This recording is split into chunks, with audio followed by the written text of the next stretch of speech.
आज हम इस वीडियो के माध्यम से उद्देश्य और कर्म पर अपनी बात रखेंगे।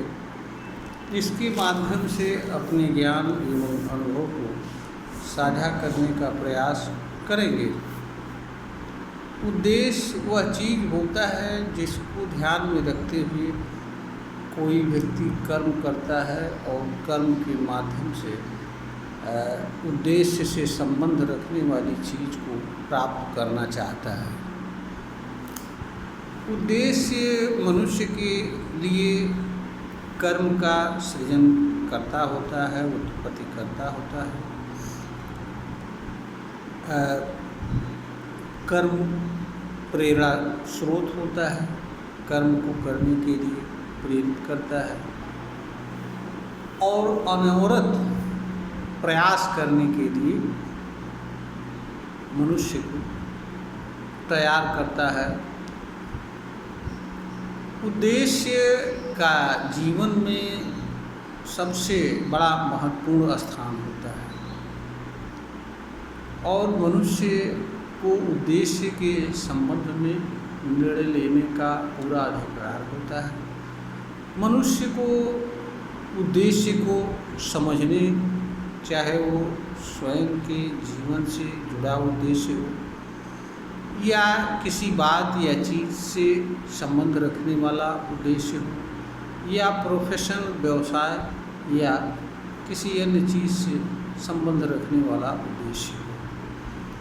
उद्देश्य मानव जीवन में अत्यंत महत्वपूर्ण भूमिका निर्वहन करता है, क्योंकि उद्देश्य ही कुछ अच्छा करने, सफल होने का प्रारंभिक चरण होता है, बुनियाद होता है।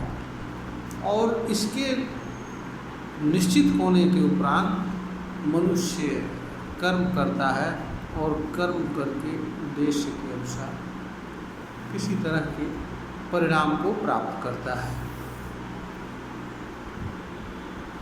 मनुष्य का जैसा उद्देश्य होता है वैसा ही मनुष्य कर्म करता है और मनुष्य को कर्म का परिणाम तो उद्देश्य के अनुसार नहीं प्राप्त होता है, परंतु कर्म के अनुसार प्राप्त होता है, क्योंकि परिणाम कर्म के माध्यम से प्राप्त होता है और परिणाम कर्म के अनुसार और कर्म का जो संभाव्य हो सकता है परिणाम।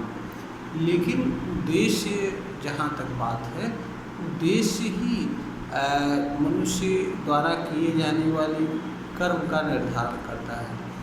इसलिए महत्वपूर्ण कर्म को करना और कर्म के माध्यम से परिणाम प्राप्त करना नहीं होता है। महत्वपूर्ण उद्देश्य का निर्धारण करना होता है, क्योंकि उद्देश्य किसी चीज़, किसी परिणाम के को प्राप्त करने की बुनियाद होती है, जिस पर चढ़ कर के मनुष्य कोई कर्म करता है और किसी तरह के परिणाम को प्राप्त करता है। वस्तुतः किसी चीज़ के संबंध में जिस मनुष्य का जैसा उद्देश्य होता है उसी के अनुसार वह कर्म करता है और उसी के अनुसार परिणाम को प्राप्त करता है।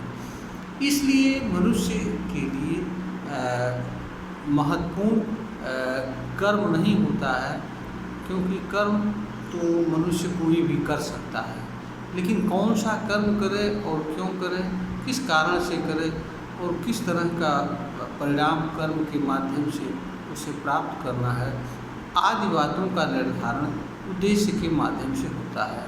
अगर मनुष्य का उद्देश्य दोषपूर्ण है, गलत है, तो मनुष्य का कर्म भी उसी तरह का होगा और परिणाम भी उसी तरह का आएगा।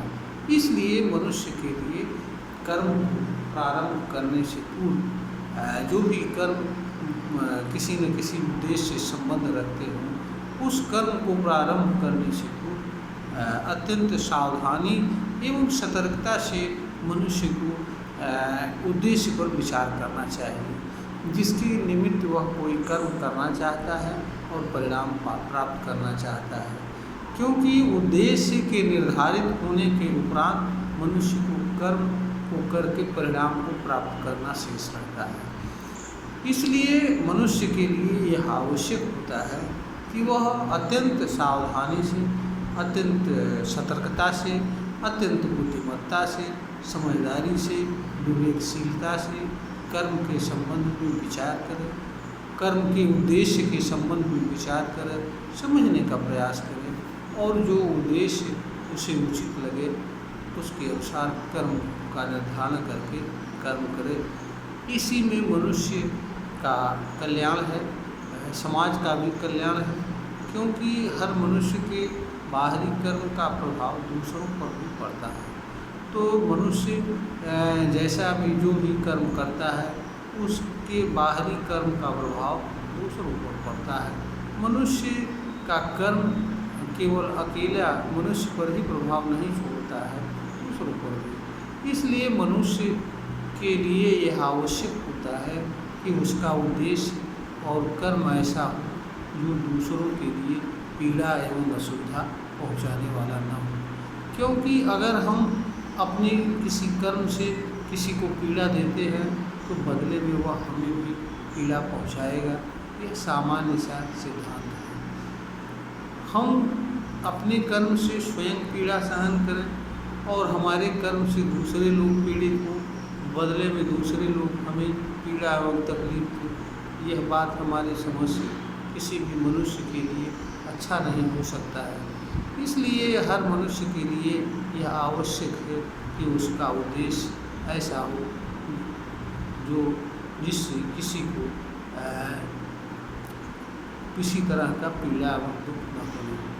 उद्देश्य ऐसा हो कि उससे होने वाले कर्म के माध्यम से किसी को पीड़ा एवं तकलीफ पहुंचाने का किसी भी तरह का न तो कोई विचार हो, न आशय हो, न और कोई चीज़ हो।